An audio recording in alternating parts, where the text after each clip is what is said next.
Presented by KPS Recording Studio, Resna Bazaar. महिमा DJ महिमा DJ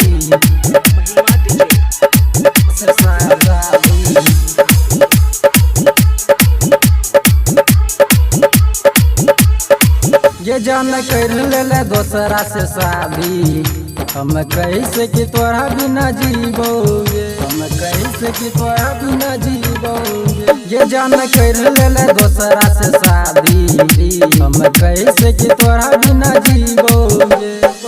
कहे जो सच हम बतिया गे, कहे जो सच हम बतिया गे, तोरे खातिर बिजली छूबोगे।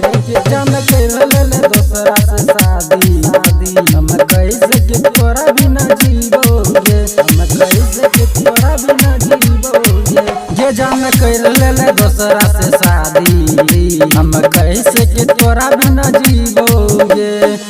कहे जो सच हम बतिया गे, कहे जो सच हम बतिया गे, तोरे खातिर अब बिजली छूबोगे। जान कर ले दोसरा से शादी, हम कैसे कि तोरा बिना जीबोगे, हम कैसे कि तोरा बिना जीबोगे।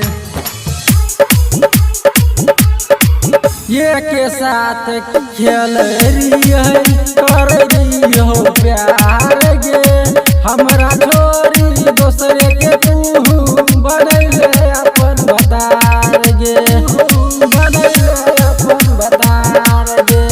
ये के साथ खेल रही है, कर रही हो प्यार गे, हमरा छोरी दोसरे के तू बनैले अपन बतार गे। छोड़ के गेले करे जा, छोड़ के गेले करे जा, हमें सांस में बिजली छूबोगे। जान कर ले दोसरा से शादी, हम कैसे कि तोरा बिना जीबोगे। शादी हम कैसे कि तोरा बिना जीबोगे। प्यार करे के दुनिया में कैसन रीति गे, छोड़ के गेले सुने गे हम तू सुगनी गे, हम तू सुगनी गे।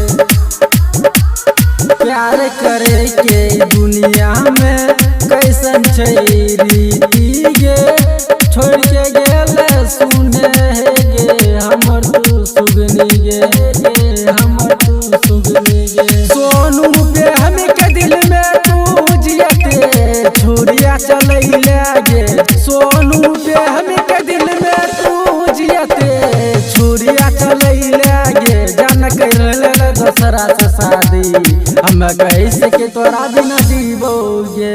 KPS Recording Studio, Resna Bazaar, Madhepura।